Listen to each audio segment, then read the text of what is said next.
বিসমিল্লাহির রহমানির রহিম। সম্মানিত দর্শক শ্রোতা সালাম নেবেন, আসসালামু আলাইকুম ও রহমতুল্লাহ। মাহে রমজানের শুভেচ্ছা নেবেন। সম্মানিত স্যার এবং ম্যাডাম, বেসরকারি এমপিভুক্ত শিক্ষক কর্মচারীদের পাশে দাঁড়ানোর কাউকে দেখি না। যদি কেউ একটু দাঁড়ানো, তাকে কিভাবে সেখান থেকে সরিয়ে আনা যায় সেই ধরনের কূটকৌশল বা কলাকৌশল বিরাজমান থাকে, এমনটাই আমরা দেখে আসছি। কেন বলছি চলেন একটু ব্যাখ্যা যাই। সম্মানিত স্যার ম্যাডাম, অন্তর্বর্তীকালীন সরকার ক্ষমতা গ্রহণ করার পর তার আগে প্রায় 17 বৎসর যাবৎ বিভিন্ন শ্রেণী পেশার মানুষরা বিভিন্ন বৈষম্যের শিকার ছিল। তারা মুখ খুলে কথা বলতে পারতো না। তারা অধীর আগ্রহে ছিল এবং নিজ নিজ বলয় থেকে চেষ্টা তদবিরও করেছে, কোনো কাজ হয় নাই এবং আল্লাহর কাছে দুই হাত তুলে প্রার্থনা করতো, আল্লাহ তুমি আমাদেরকে সুদিন দাও, আল্লাহ আমাদেরকে একটা পরিবর্তন আনো। ঠিক ছাত্র জনতার অভ্যুত্থানের মাধ্যমে সেই সরকার পতিত হয়েছে।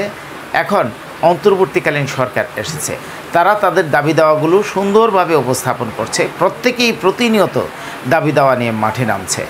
এখন বিভিন্ন শ্রেণী পেশার মানুষের নামলেও শিক্ষকদের মতন এত অবহেলা, লাঞ্ছনা, বঞ্চনা, গায়ে হাত দেওয়া, পানি মারা, পেটানো, এই ধরনের কিন্তু আর কোনো ধরনের শ্রেণী পেশার লোকদেরকে দেখি নাই। এবার আসেন, তারপরেও তারা তাদের দাবি দেওয়ার কথা তুলে যাচ্ছে অন্তর্বর্তীকালীন সরকারের কাছে। কারণ তারা জানে যে ডক্টর মোহাম্মদ ইউনূসের মতন লোক যদি অন্তর্বর্তীকালীন সরকারে থাকে এবং তার মনোনীত উপদেষ্টারা যদি অন্তর্বর্তীকালীন সরকারের কাছে থাকে, আজ না হোক কাল তারা শিক্ষকদের পাশে দাঁড়াবে। এই জন্য বিভিন্ন শ্রেণী পেশার শিক্ষকরা তারা কিন্তু তাদের অবস্থান থেকে চেষ্টা তদবির করছে। মাননীয় প্রধান উপদেষ্টার তথ্য সচিব শফিকুল আলম, উনি সাংবাদিকদের ন্যূনতম বেতন 30,000 টাকার পক্ষে মতামত দিয়েছেন। এরপরে আসেন সমন্বয়ক সার্জিস আলম, যে সরকারে নাই কিন্তু ছায়া সরকারে আছে। সে ইন্টার্নশিপ ডাক্তারদের বেতন 25,000 টাকায় হবে না, তাদের বেতন হতে হবে 50,000 টাকা। সে নিজে উদ্যোগ নিয়ে চলমান বাজেট থেকে 40,000 টাকা বেতন ভাতা দিয়ে বর্ধিতকরণ করে দিল।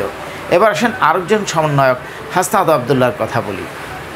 সে প্রাথমিক শিক্ষকদের মর্যাদার বৈষম্যের কথা শুনতে পেরে প্রাথমিক শিক্ষা উপদেষ্টার কাছে গিয়ে উনি মর্যাদা বৃদ্ধির জন্য প্রস্তাবনা তুলে ধরল এবং তা বাস্তবায়িত হতে যাচ্ছে। ইতিমধ্যে প্রজ্ঞাপন হয়েছে যে প্রাথমিক শিক্ষকরা চাকরি শুরুতেই তারা 12তম গ্রেড পাবে, এরপর 4 বছর পর তাদের পদোন্নতি হবে, ইত্যাদি ইত্যাদি। এই যে ধরেন সমন্বয়করা তাদের পক্ষ নিয়েছে।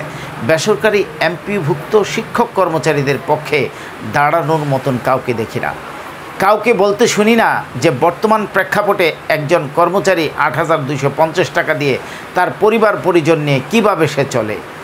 একজন লোককে বলতে শুনি না একজন তৃতীয় শ্রেণীর কর্মচারী কীভাবে 9,300 টাকা দিয়ে তার সংসার চলে।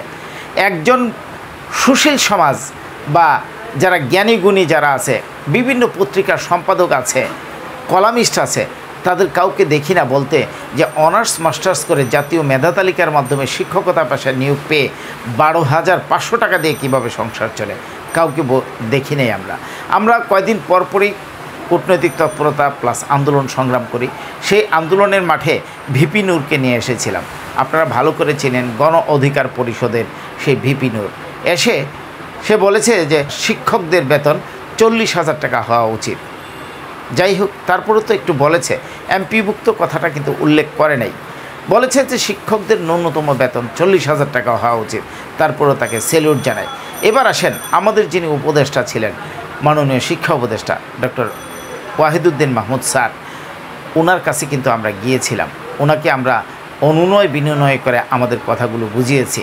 উনি আমাদের কথাগুলো শুনে 12,500 টাকা বেতনের কথা শুনে উনি কিন্তু লজ্জাবোধ করেছিলেন।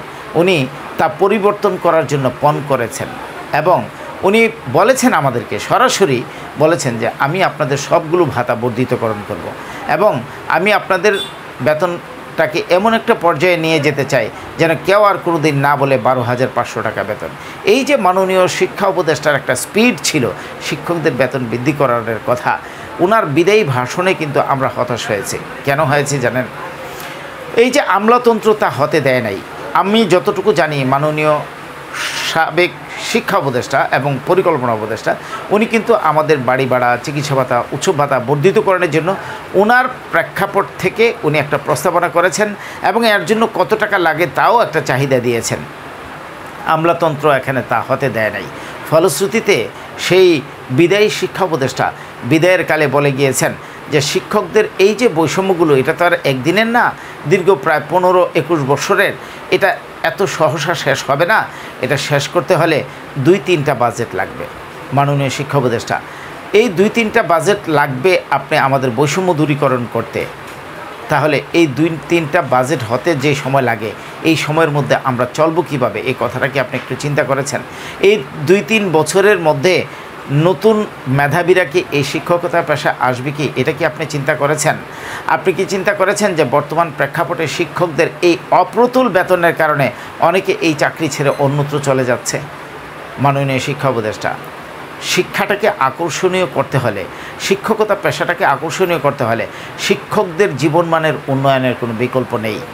শিক্ষকরা টিউশনি ছেড়ে দিবে বা সব কিছু ছেড়ে দিবে, গবেষণায় মত্ত হবে কখন জানেন?